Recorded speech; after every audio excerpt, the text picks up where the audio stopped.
그때 예수님께서는 여러 가지 비유로 수석사제들과 백성의 원로들에게 말씀하셨다. 하늘나라는 자기 아들의 혼인잔치를 베푼 어떤 임금에게 비길 수 있다. 그는 종들을 보내어 혼인잔치에 초대받은 이들을 불러오게 하였다. 그러나 그들은 오려고 하지 않았다. 그래서 다시 다른 종들을 보내며 이렇게 일렀다. 초대받은 이들에게 내가 잔치상을 이미 차렸소. 황소와 살찐 짐승을 잡고 모든 준비를 마쳤으니 어서 혼인잔치에 오시오 하고 말하여라. 그러나 그들은 아랑곳하지 않고 어떤 자는 밭으로 가고 어떤 자는 장사하러 갔다. 그리고 나머지 사람들은 종들을 붙잡아 때리고 죽였다. 임금은 진노하였다. 그래서 군대를 보내어 그 살인자들을 없애고 그들의 보호를 불살라 버렸다. 그러고 나서 종들에게 말하였다. 혼인잔치는 준비되었는데 초대받은 자들은 마땅하지 않구나. 그러니 고을 어귀로 가서 아무나 만나는 대로 잔치에 불러오너라. 그래서 그 종들은 거리에 나가 악한 사람, 선한 사람 할 것 없이 만나는 대로 데려왔다. 잔치방은 손님들로 가득 찼다. 임금이 손님들을 둘러보려고 들어왔다가 혼인 예복을 입지 않은 사람 하나를 보고 친구여, 그대는 혼인 예복도 갖추지 않고 어떻게 여기 들어왔나 하고 물으니 그는 아무 말도 하지 못하였다. 그러자 임금이 하인들에게 말하였다. 이자의 손과 발을 묶어서 바깥 어둠 속으로 내던져 버려라. 거기에서 울며 이를 갈 것이다. 사실 부르심을 받은 이들은 많지만 선택된 이들은 적다. 주님의 말씀입니다.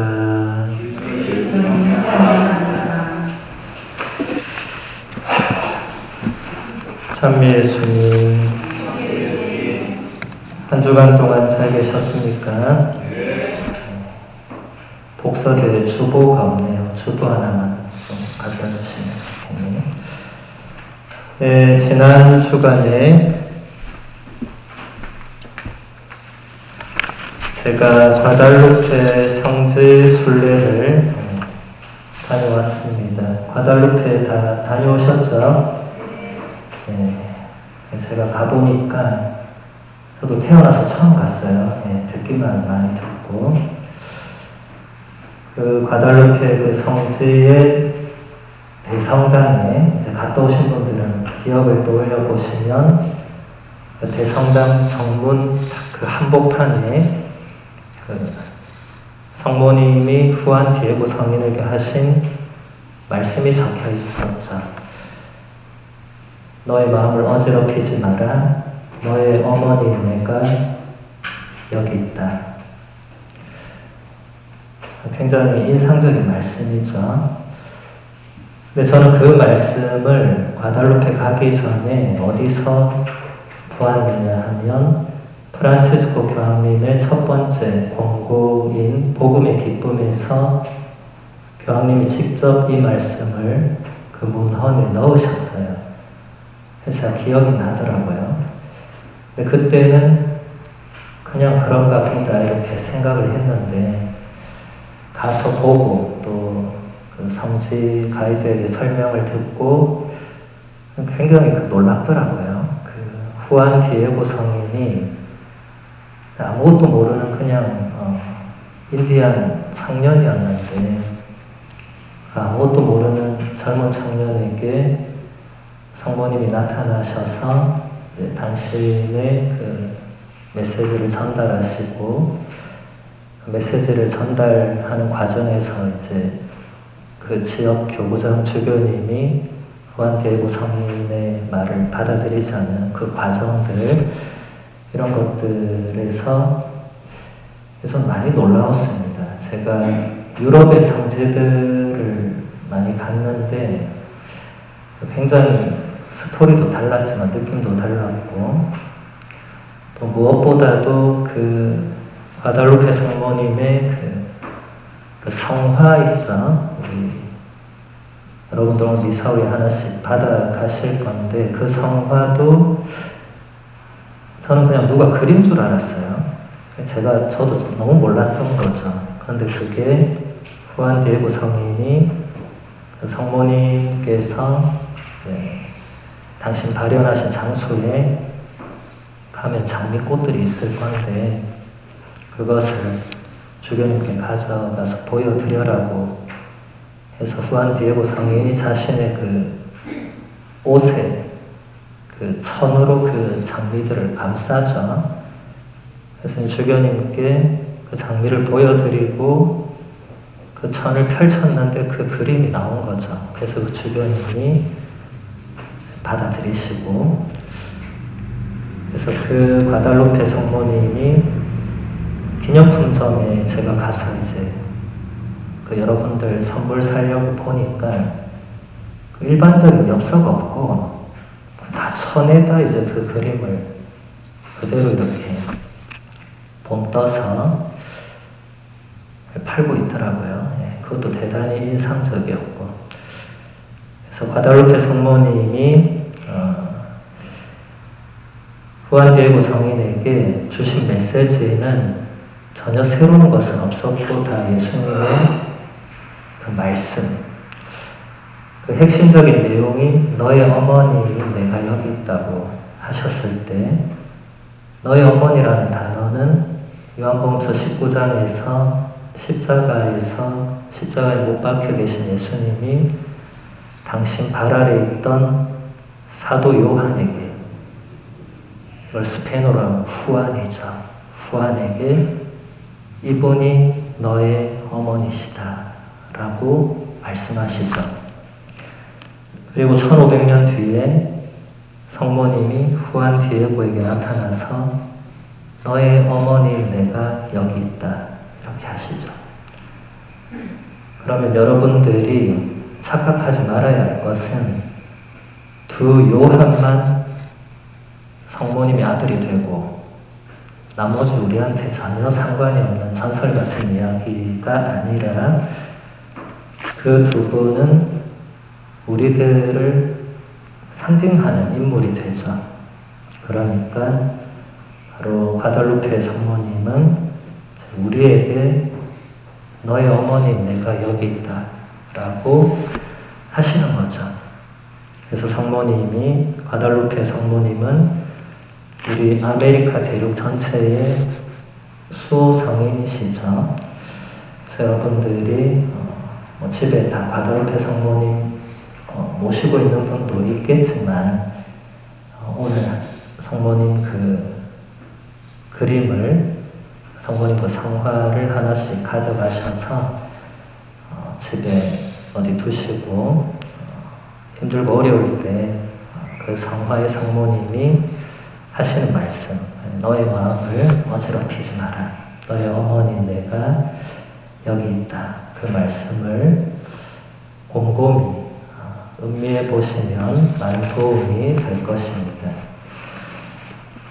오늘 복음에서 혼인잔치는 준비되었는데 초대받은 자들은 마땅하지 않다는 말씀이 있었고 그레고리오 교황님은 이 말씀을 이렇게 해설합니다. 교회는 온갖 사람들이 두루 섞여 있는 곳입니다. 교회는 그들 모두를 신앙으로 데려오지만 그들 모두의 삶을 변화시켜 영적 은총의 자유로 인도하지는 못합니다.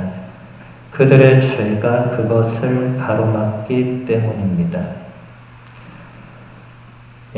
혼인잔치는 교회가 모든 사람을 초대하는 것과 같습니다. 그런데 우리가 교회에 들어오면 신앙을 가지게 되죠.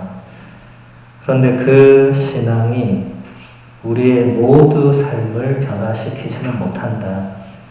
신앙이 힘이 없거나 교회가 힘이 없어서가 아니라 우리의 죄가 그것을 가로막기 때문에 그렇다. 그레고리오 교황님의 깊은 통찰이 담겨 있습니다. 혼인잔치의 초대는 누구나 받는데 오늘 복음에 보시면 사람들이 별로 응답하지 않죠. 오늘날의 모습과도 대단히 유사하죠. 오늘날 갈수록 많은 사람들이 가톨릭 교회의 초대, 미사에 오라는 그 초대에 별로 응답하지 않습니다. 그리고 대수롭지 않게 생각하죠. 그때나 지금이나 변하지 않습니다. 그리고 이제 초대받아서 온 사람들도 그 잔치에서 즐기고 참여해야 되는데 그게 뭔가가 잘 안 된다. 근데 근본적인 이유는 그레고리오 교황님의 통찰은 우리의 죄가 그것을 자꾸 가로막는다. 근원적으로 우리가 죄를 짓지 않고 살 수는 없는 나약함을 지니고 있지만 혼인잔치라는 것은 잔치에 참여한 사람들이 죄를 지었나 안 지었나 이런 걸 따지진 않죠. 하지만 오늘 복음에서 예복을 입은 사람, 예복을 입지 않은 사람, 이것을 교황님은 이게 죄냐 아니냐로 해석을 했습니다. 물론 이것은 여러 가지 해석이 가능한데 적어도 우리가 이 미사에 참여할 때, 우리가 교회 안에 머무르고 있을 때 우리가 하느님께 우리가 뭔가를 마땅하게 드려야 될 것이 있다는 거죠. 그리고 그것을 우리가 하느님께 드려야 한다. 우리가 뭔가를 준비하고 갖추어야 한다. 근데 우리가 그러지 않는 것이 죄로 이어진다. 그런 맥락이 되겠죠. 죄 짓고 싶어서 일부러 죄 짓고 이런 사람들은 적어도 신자들 중에는 거의 없을 것입니다. 일반적으로 바깥에서 진짜 죄 지어서 감옥 가는 사람들은 고의로 그런 경우가 있을 수 있겠지만 가톨릭교회 신자들이 일부러 죄를 짓고 나는 이제 고해를 보기 위해서 일부러 죄 짓고 그런 사람은 한 명도 제가 본 적이 없어요. 다른 차원인 것입니다.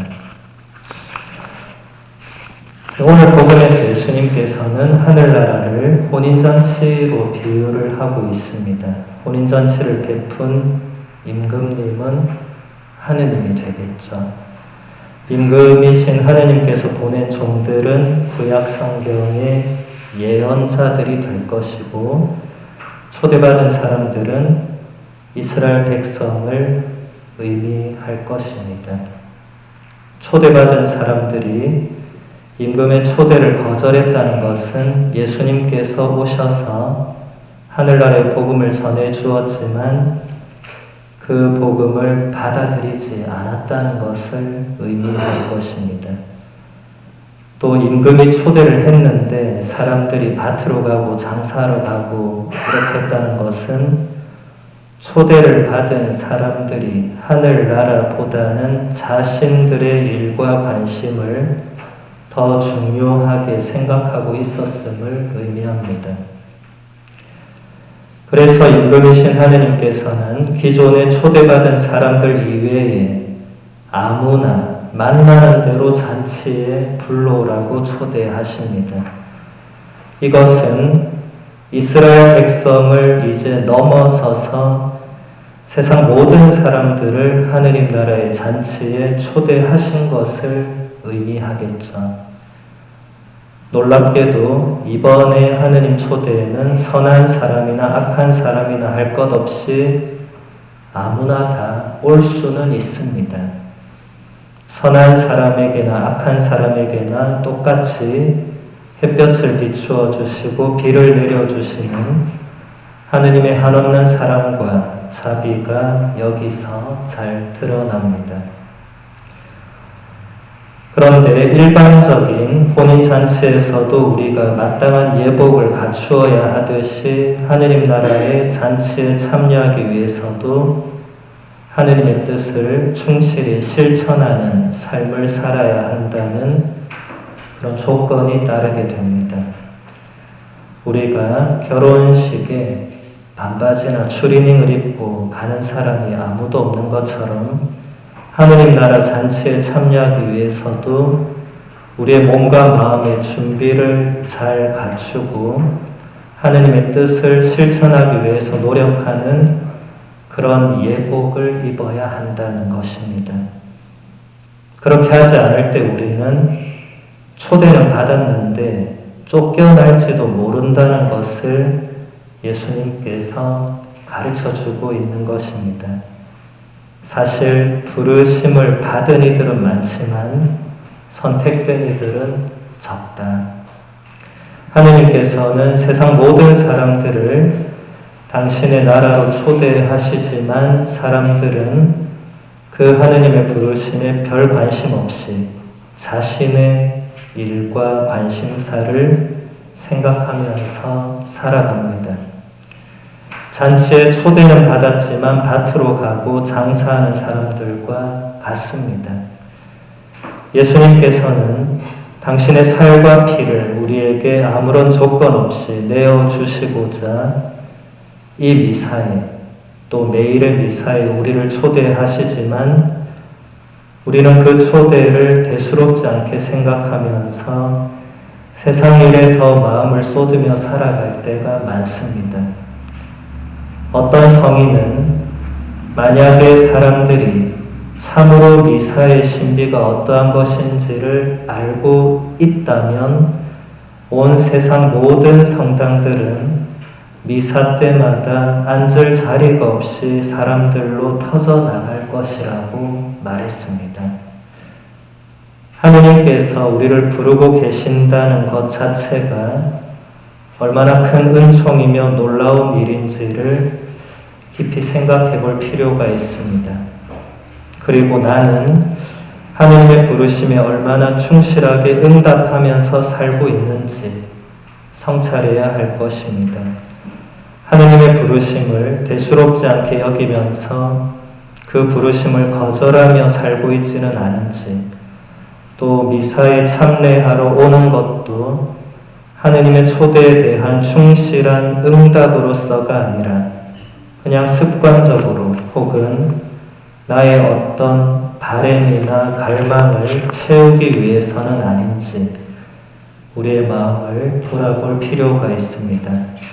그 돌아봄이 바로 내가 하느님의 초대에 합당한 예복을 갖추었는지 아닌지를 식별하는 것이기 때문입니다. 과달루페 성모 성지를 순례하면서 제가 가장 인상 깊었던 것은 그 멕시코 신자들의 그 신앙의 자세들, 신앙의 눈빛들, 굉장히 인상적이었어요. 제가 로마에서 유학할 때 성 바오로 2세 교황님 시성식이 열렸을 때 교황님의 고국이 폴란드인데 폴란드에서 100만 명 넘는 신자가 왔습니다. 근데 그 중에 수많은 사람들은 폴란드에서 로마까지 걸어온 분도 계셨고 대부분의 폴란드 신자들이 바티칸 광장에서 밤새 노숙을 했어요. 그 미사 참배를 해서. 저는 그때 대단히 놀랐습니다. 저 신앙심은 도대체 어디서 나온 것일까? 그리고는 잊어버리고 있었는데 이번에 과달루페 갔더니 뭔가 멕시코의 가톨릭 교회에 어떤 행사가 있었던 것 같아요. 정말 수많은 사람들이 제가 나중에 들어보니까 10만 명 넘는 사람이 모였다고. 물론 100만 명하고 비교는 안 되겠지만 수많은 사람들이 그 광장에 또 다 노숙을 하고 있는 거예요. 예. 온 가족이, 1가족, 2대, 3대, 4대가 다 이렇게 노숙을 하면서 미사에 참여하고 뭔가 성모님께 만남을 위해서 그렇게 하는 모습을 보면서 정말 많은 생각을 하게 됐습니다. 우리의 신앙이 정말 폴란드나 멕시코 신자들의 그 신앙이 정말 우리에게 어떤 모범이 되고 뭔가 우리에게 본보기가 되는구나. 반성도 많이 하게 되고 단순히 그분들이 그냥 폴란드 사람이어서 혹은 그냥 멕시코 사람이어서 그런 것은 아니겠죠. 정말 이 신앙이라는 것을 다시 생각해보는 그런 계기가 되었습니다. 그래서 여러분들도 이 혼인 예복을 내가 갖추어 입고 있는지, 나의 신앙이 정말로 하느님의 부르심에 충실히 응답하고 있는 것인지 한번 잘 성찰해 보시면 좋겠습니다.